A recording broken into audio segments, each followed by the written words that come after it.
Okay, we're going to talk about what happens when what happens happens. Has it happened to you before? If it does happen to you, do you have the resources to deal with it? Or is it going to throw you into financial despair?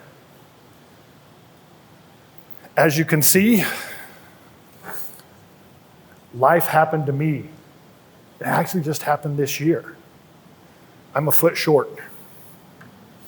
Sometimes when that weight loss program hits that plateau, drastic times call for drastic measures. 13 pounds gone, just like that. No, but on a serious note, walking through the hospital that morning was the hardest thing I've ever had to do in my life. It was terrifying.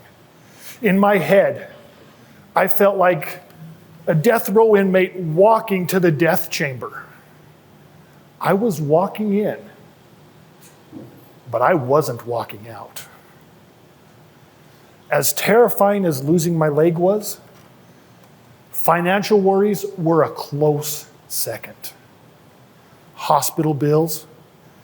How long is it going to take for me to get back on my feet? My foot? Thanks. Okay. How long until my income was going to be back to normal? I didn't know. So how did this happen, you might ask? Well, you didn't ask, but I can see it in some of your faces. I wonder what happened to the guy. Is he a war hero? No. Was he surfing in Australia and had a white shark attack? No.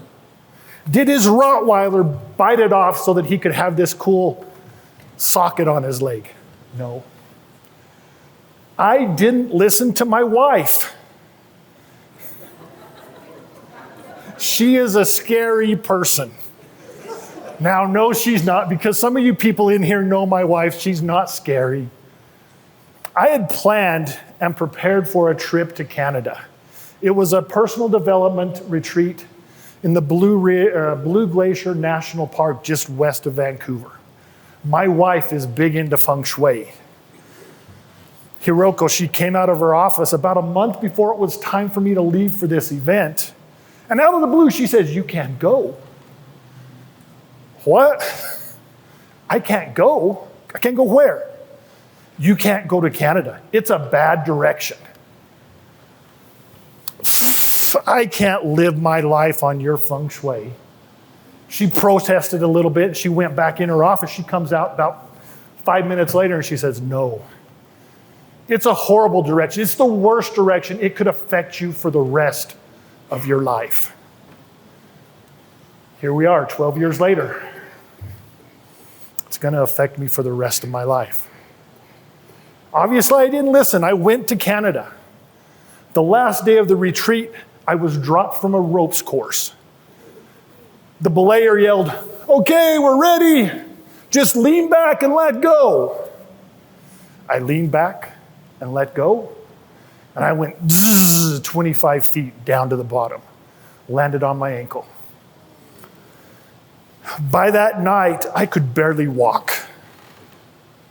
I went to bed. The pain was so bad I couldn't sleep. In the middle of the night, I needed to go pee. The restroom was way away. I got up, tried to walk. I wasn't walking. I literally crawled out on my hands and knees, peed by my tent, and crawled back in. The next day, I had 2 bus rides and a plane ride back to Utah. I had 2 big suitcases and crutches for someone 5'10". By the time I got back to Utah, my ankle was swollen clear to my knee, and I was running 102-degree fever.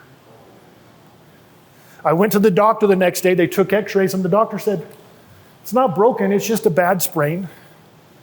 I don't know why I didn't ask questions, because it's the worst pain I've ever endured. It's even worse than this. It was bad. I didn't ask questions. I believed him. It's not broken. 9 years later, I found out that it was actually crushed on the back and the front. They said, "Well, you're probably just gonna, when it gets bad enough, you're gonna want to get it fused." few years after that, it was actually last October, I decided it was bad enough. Now, all those 12 years, it'd been swollen, hot, and painful. Sometimes I even joked that I just want to chop the dang thing off. I went in for an appointment to schedule my ankle fusion surgery. I should have known something was wrong. When the radiologist, they're not supposed to tell you anything about what they see. He took the first picture, and from behind that partition, he yells, "Damn, you don't have an ankle bone." Went into the room waiting for the doctor. He comes in and he confirms, "I don't have an ankle bone." Well, the radiologist, he already told me. You don't have nothing to fuse to. Your best option is amputation. I felt like I was kicked in the gut. Not that peeing is a theme in this story, but I had to go pee. And so I excused myself from the doctor, went pee and came back in. He's like, "You know I have other patients, right?" So I had to have it amputated. I got my wish of, can we just cut the damn thing off? March 25th of this year, I had it amputated. Now, about 2 hours after the amputation, I'm in my hospital room. My nephew comes in. He has kids. He makes these little swords for kids. He walks through the door. "Too soon?"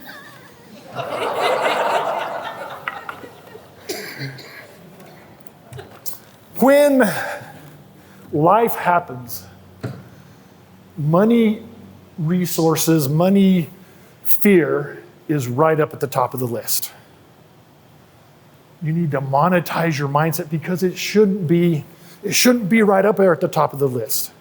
Monetize your mindset, create financial security by monetizing the things you already know and do. I ask, what do you like to do? What do you need to do?